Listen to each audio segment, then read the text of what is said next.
Welcome back, everyone, to SEC preview, early season preview number 4. We've done Alabama, done Arkansas, done Auburn, and in alphabetical order, that brings us next to the Florida Gators, who Florida Gators fans on this channel. I have tons of Florida Gators fans as subscribers. I know because they're constantly active and they're constantly commenting, and I post quite a bit of Florida Gator content, I'd say. But Florida Gator fans, definitely one of the most beloved fan bases on this channel. We love you, Florida fans.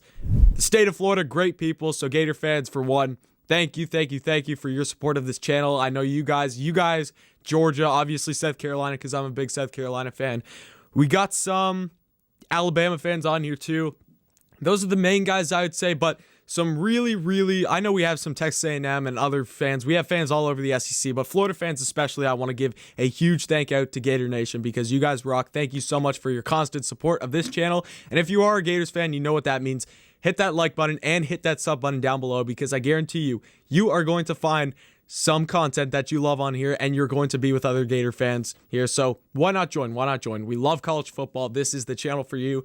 Florida Gators 2021 preview. That's what we are getting into today. We're looking over the schedule and then we are going to go into early season wins, losses, and toss-up games for the Florida Gators this season. Also doing a short little recap of the 2020 season, looking over the recruiting class for the Florida Gators. And then also, lastly, just talking about the Florida Gators. And I'm so happy that I'm doing this specific video now. I'm filming this on January the 31st. And I was going to film this last night. I was just going to film it last night as I did with the Auburn video. I posted the Auburn video today when I'm filming this, and I'm expecting to post this Florida one on Monday. But I'm thankful that I didn't film it last night because there was just a huge pickup for the Florida Gators for this season. And I'm sure you guys already know, I'm going to get into him a bit later, but is a big name guy, and I think a guy that will make absolutely huge impact for this Florida Gators offense, especially after losing a very key piece of your offense. I don't even know why I'm hiding the name. You guys already know who it is. Of course, it's Eric Gilbert. After losing Kyle Pitts this season, it's going to be exciting. We'll get into that later, but before we get into the 2021 Florida Gators, we have to talk about the 2020 Florida Gators, which I picked them to win the East last year, and guess what happened? They won the East. I could not have been more happy that I was right about that. I knew that they were going to be a better team than Georgia, and I knew that this was the season for the Florida Gators to go out and do something special, and they had their chance. They had their chance to make the playoff, just couldn't convert on some big games, but let's get into it. Ole Miss, they beat Ole Miss first game of the season, who Ole Miss, in my opinion, was a really good team last year. Beat my South Carolina Gamecocks. Then they lost week 3 to Texas A&M, which was really a killer this season. I wouldn't say it was an absolute season killer, but it stung. It definitely left a mark for the Florida Gators, especially how in the end, if Florida would have hung on to that LSU game, if you go in and win that Texas A&M game, if you win the Texas A&M game and the LSU game, and you lose to Bama in the SEC championship, especially by how close the game was, I think Florida makes the playoff easily. So this game definitely left a mark in that schedule. Then you go beat Missouri, beat Georgia in the big game in Jacksonville. That was a really fun game to watch. An amazing offensive performance by Kyle Trask and the rest of the Florida Gators. You beat Arkansas, you beat Vanderbilt, you beat Kentucky, you beat Tennessee, and then the infamous Marco Wilson, boom, chuck of the shoe. I'm sorry I had to do that to you, Florida fans. I'm sure that play has been engraved in your memory the last couple months, the last month or so. It hasn't been that long, but it feels like so long ago now. We're only January 31st. Probably I'm posting this on February 1st. This was early December, late November, something like that. That was the best game of the season in my opinion, but I was cheering for Florida in that game. I wanted the SEC championship to have the magnitude that I thought it would going in. And that game really stung for me, who's just a fan of college football watching it. And I can't imagine how Florida fans felt after that. The Alabama game, Alabama was actually, they were the best team to ever play Alabama this season, was the Florida Gators. The offense matched up pretty well. They were able to score a ton of points. The final score was 52-46.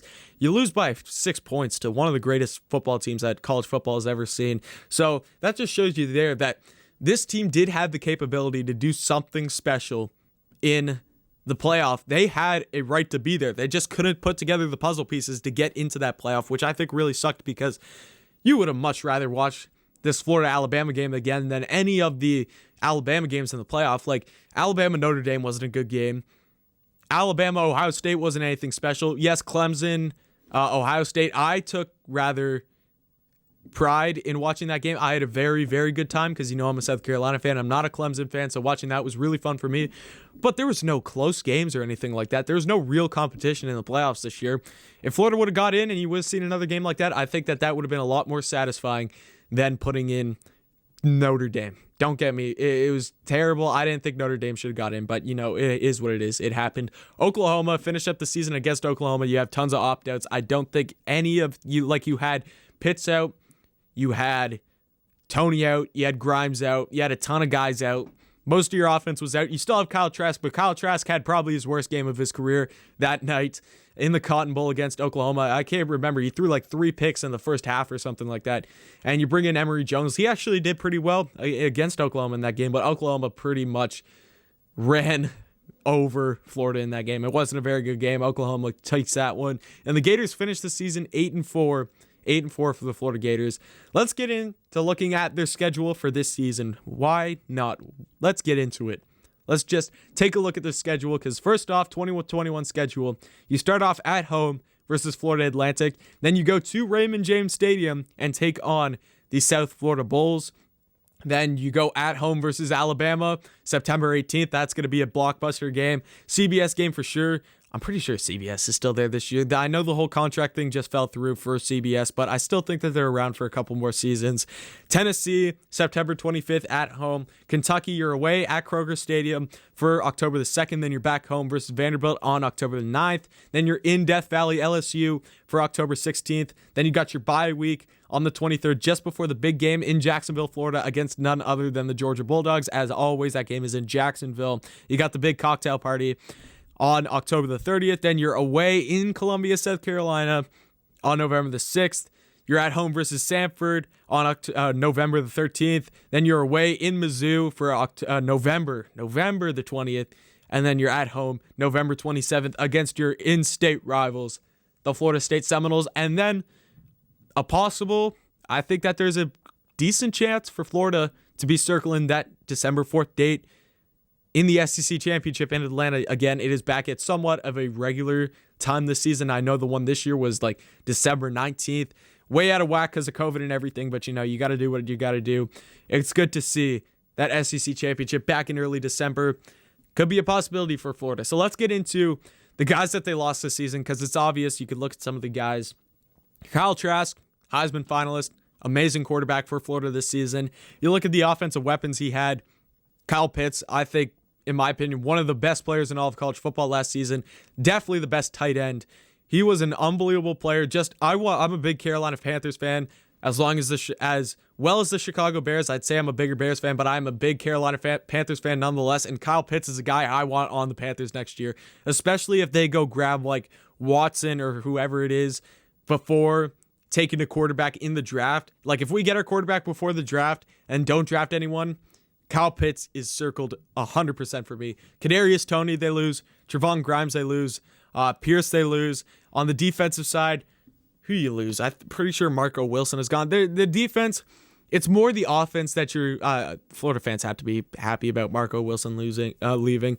It's more the offense that is really going to sting for Florida. I'm predicting I don't want to say a massive downfall. I don't want to say it will be as bad as LSU did, but you see the offensive weapons that LSU lost that one season back in 2019 and 2020, and you look what Florida just lost and everything, you can kind of fit the puzzle pieces together and be like, maybe this will start happening. Maybe something like that can happen. I don't think it'll be as big of a drop-off as going from national championships all the way down to LSU having a crappy season like they did last year. Florida's still got talent. Don't get me wrong. We're going to get into their players this season, but it worries me. The guys that they lost, they were some once-in-a-lifetime talent on that Florida football team, and it scares me. It does. I'm going to be honest. So let's take a look at the predicted starting lineup for the Florida Gators. Who are you going to have in for the Florida Gators this season? Emory Jones at quarterback. You could have another recruit coming in, a freshman. I don't know. I'd say that's unlikely, but we'll get talking about him in a bit later. Emory Jones, saw him in bits of that Oklahoma game. He got the bus moving for a bit there in that Cotton Bowl. he was able to get some juice back into that Florida sideline, and I thought he played pretty well. Pretty well. He's a mobile quarterback. He can run the ball. Emory Jones, I wouldn't be too upset going from Kyle Trask to Emory Jones because, in my opinion, he looked fine. I'm not saying that he's going to go up and have Heisman numbers like Kyle Trask did last season, but honestly, Emory Jones, I don't feel that bad about him. Like, I think that he'll be pretty decent for the Gators next season. At running back, you'll have Naquan Wright or DeMarcus Bowman, one of those two guys. You could have RB1, RB2, just have both of those guys being the top guy, and then, or one of them will break out and you'll just have him as the main guy. Who knows yet? What surprised me when I looked at this, going from the guys that Florida lost in the receiving core, like you lose Pitts, you'll lose Grimes, and you lose Tony, who are three really good receivers. I look at this wide receiver core that they are going to have probably for this season. I actually don't think that they're that bad. I don't think that the drop-off is as bad as a lot of you would have think. It's still bad. You're still losing some great talent, but the guys you got under, I don't think that it's like too much to keep you up at night and like make you panic and pull your hair out, because I think the guys that you got under, those three receivers that I just mentioned or whatever, is still going to help a lot for this Florida team. Malik Davis, Jacob Copeland, and Justin Shorter. You also got Zippier in there. You'll see him rotating in and out at the wide receiver position. Those four guys, I think that they're pretty good. Especially Jacob Copeland. He was a decent receiver for Florida last year, even with the guys above him. You had Shorter. He got some action in the Cotton Bowl. I wish he was a bit better. I expect him to be a bit better in the Cotton Bowl, but still, he's got the talent to be a good wide receiver. And Malik Davis, those three guys, I honestly feel like Florida at the receiving core will not be as bad of a drop-off as most people think. And I think that one key about that, the receiving core, that I haven't mentioned yet, is at tight end. First of all, you got Gamble at tight end, who I think he's a lot better than most people think, but you just landed one of the best tight end recruits, if not the best tight end recruit of all time, Eric Gilbert. If you've ever watched this kid's tape, this kid, Eric Gilbert, is something special, and I think it was absolutely the right move for Eric Gilbert to go to a place after they lose Kyle Pitts. You've seen the type of tight ends that Florida has been able to develop. This was the right move for the kid, and he is something special. Just go and turn on any of his LSU highlights, any of his high school highlights. I guarantee you, this is something for Florida fans to be excited about. Yes, it's only a tight end. You're not bringing in some 5-star quarterback. You're bringing in a 5-star tight end. But this kid, if you just saw how good Kyle Pitts was last year, this kid is around the same athleticism. It's a pure athlete. Eric Gilbert is a pure athlete, and it's something that's going to change the dynamic of how your offense works. And I think that is something to really be excited for if you're a Florida fan. Looking at the defense, you keep some good guys around. Like, you got Gravon Dexter still. You got Brenton Cox still. You're adding some in the recruiting class, which I'm going to touch on in a second. Zachary Carter at D end. You got Miller and Dibet at linebacker. Cornerbacks, you got Elam Hill. And then safeties, you got Dean and Torrance. Defense is what Florida needs to improve on. It's nothing special. It's nothing to write home about. But yet, in college football, what is there to write home about in terms of defense the last couple seasons? Because it's been an offensive powerhouse. You just need, if Florida's going to have the same offense or want to go in with the same offensive identity that we're going to go in and we're going to score fast and we're going to put up 40-plus points each and every single game. Defense, you just got to make those 1 or 2 or 3 big stops a game to be able to win. It's not you need to expect to force 3 and outs every single drive. That's not how SEC football works anymore. We're not in that era. We're not in that late 2000s era anymore. Defense is just there to get the turnovers. You need some kind of turnovers. You need to be able to create plays to get turnovers because that's huge. And you just need you don't need to be a team that will force about 7 3-and-outs a game. Like, it just doesn't happen anymore, especially when you go up against teams like Alabama. You just got to get the stops at the right moment and the right time in the fourth quarter, and your team is looking like in pretty good position to win as long as your offense is at that level. So Florida defense, yes, it's nothing special, but the dynamic of the game has changed. Let's take a look at this recruiting class for the Florida Gators. 1 4-star, 5-star, and you got about 12 4-stars for the Florida Gators. Florida finishes 13th overall in the rankings for this season. And honestly, Florida, I think this is a pretty good class. Obviously, Florida's expectation, they'd love to be in that top 10 mark. They are definitely capable of being a top 10 team in recruiting every season. But looking at me, a South Carolina fan who is dead last in recruiting right now, even worse than Vanderbilt, I look at this class and I'm like, wow, this is an amazing class. So take that into perspective. Jason Marshall coming in at cornerback, second best cornerback in the nation, 5-star, coming out of Miami, Florida. You're filling up the defensive holes. I think that's a big picture of looking at this recruiting class. You're filling up with a lot of defensive talent. You got Corey Kohler in at safety, 4-star safety. And then the other guy, when I was talking about, you see Emory Jones at quarterback. Maybe you see this freshman come in. I don't know. Rio Wilson from Cartersville, Georgia, 4-star quarterback. He is the 6th best dual threat quarterback in the nation. I wouldn't say that the possibilities are going to be like 50% that he becomes the starter this season, but who knows? If Jones gets injured or anything, I think that you got a pretty decent backup back there, especially dual threat quarterback, someone who could still run the offense that you want to be able to run with Emory Jones, which I think is really good. Jeremiah Williams, defensive end. You got Tariq Sapp, defensive end. You're bringing in all of your top guys for the most part. You got a cornerback, you got a safety, and you got 2 defensive ends. Your top 4 players in this recruiting class are all on defense and they're all in holes that you need. So I think that is the key takeaway for this Florida recruiting class for the 2021 season. Wins, losses, and toss-ups. Let's get into that. Let's start talking about that because that's something that I've done for every single team. And it's something that's really interesting for me where I look ahead and be like, okay, what games do I feel like will be automatic wins for Florida? What games are too early to call right now? Like I'd say 50-50 games, 60-40 games, even 70-30 games I'd put in toss-ups because who knows, there's still a long way to go this season before the season gets kicked off.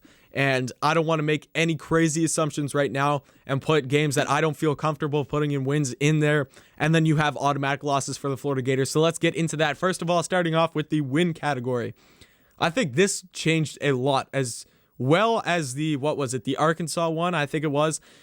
This shifted a lot from my initial one that I made, and I just started moving things around and everything, and this is what I ended up with. So automatic wins, Florida Atlantic at South Florida, Tennessee, Vanderbilt, Samford, and Florida State. You got Florida State, you got Tennessee, and I think you got Vanderbilt and Samford and Florida Atlantic. I think the only away one here is that South Florida one. Tennessee is a dumpster fire right now, if I do say so. They're bad. It's bad there. I think the fact that they come to Florida just makes it even better for Florida. I think that that's an automatic win for Florida. Vanderbilt, they should win that game. FAU and South Florida, you're playing group of 5 teams. That should be a win. Samford's an FCS school, or maybe Division II. I'm not sure, but I'm guessing they're FCS. Should be an easy win. And then Florida State at home. It's Florida State. Florida State's not that good anymore. I think Florida State should definitely be a win, and you should definitely win against your in-state rival. You look at the toss-up games. For instance, Kentucky away, LSU away, South Carolina away, and Missouri away. Now, you might just be like, no, you're just throwing all of our away games in the toss-up category. LSU is a very, very tough team to call because they have the talent to be a good team. I still think they do. Are they going to be a good team this year, especially that you go to Death Valley? If this game was in Florida like it was last year, even though LSU won last season, I might be able to put that in the win category. Just now, especially that it's in Death Valley, I can't call that. Kentucky, I had that as a win originally. I started to think about it. People have Kentucky being really, really good this season. I'm never high on Kentucky. I feel like that's the team that I'm definitely the most hard on in the SEC. But again, you're going to Kroger Field, and Kentucky's a tough team to call this year. So I put that in the toss-ups. Missouri actually was a very, very good team last year. I don't know if any of you guys paid attention, but Missouri was a team that slipped under the radar. Definitely one of the best or underrated teams in the SEC last season. That's definitely a toss-up since that's in Columbia, Missouri. And you might think I'm biased for this, but honestly, even though I said, like, you look at, I think LSU and Missouri right now are those 50-50, 60-40 games. I'd say Kentucky, South Carolina are 70-30. So don't get too offended that those are in the toss-ups. I'd say if I had one more category and I'd say upset alert, I'd say Kentucky and South Carolina would be in that upset alert. I wouldn't necessarily say it's a 50-50 game, more of an upset alert. But since I don't have that fourth category, in the toss-ups they go against South Carolina, you're in South Carolina. Florida, South Carolina games in South Carolina the last couple seasons have been really, really good ball games. I remember the last time they came to Columbia, Florida was the 9th seed, and it was like tied, or South Carolina was winning going into late third quarter or fourth quarter, something like that. It was an amazing game. I was at the second last Florida in South Carolina game. South Carolina came out with the win there. South Carolina, Florida games, even the one this year, it wasn't a blowout. South Carolina, if they would have managed the clock better, Will Muschamp was terrible in that last 8 minutes of the game. I'm not saying South Carolina would have won, but you would have seen the score as a 7-point final, 7-point difference as the final if we could manage the clock. Losses, automatic losses, Alabama and Georgia. Florida fans are not going to be happy about that Georgia one. I feel really good about Georgia this season. I think that they're going to be a really, really good football team. And there's no home field advantage. You're in Jacksonville. I feel really good about Georgia, and I just feel like if anyone's take the least amount of step back, I think that is definitely the Georgia Bulldogs, and I just feel like Florida offensively on the offensive side of the ball have taken such a big step back that I feel really good about Georgia. So I marked that one out as a loss, but that's kind of a toss-up loss. Alabama, even though that game is in Florida, I feel really good about Alabama this season, and you might be like, Noah, wait up. If you watch my Alabama video, I put Florida in the toss-ups for Alabama, but I said I put a disclaimer out because I didn't want to just put every single team in the win category for Alabama. I think that's just stupid. I put the two most likely teams to beat the Alabama Crimson Tide this season are the Florida Gators and the Texas A&M Aggies as for the schedule. So Alabama and Georgia, you could say that those are possible upsets for the Florida Gators, but I think I do need to mark them down in the loss category. I just do not feel like the offense will be at the same level as last season in their terms competing with Alabama, even though Alabama's kind of gone through the exact same thing where you're flushing out the offense. The talent that Alabama's bringing in still, and the talent that Alabama still has, is next level. Their depth on their team is insane. Alabama, I feel really good about. Georgia, I feel really good about. So I had those two as losses.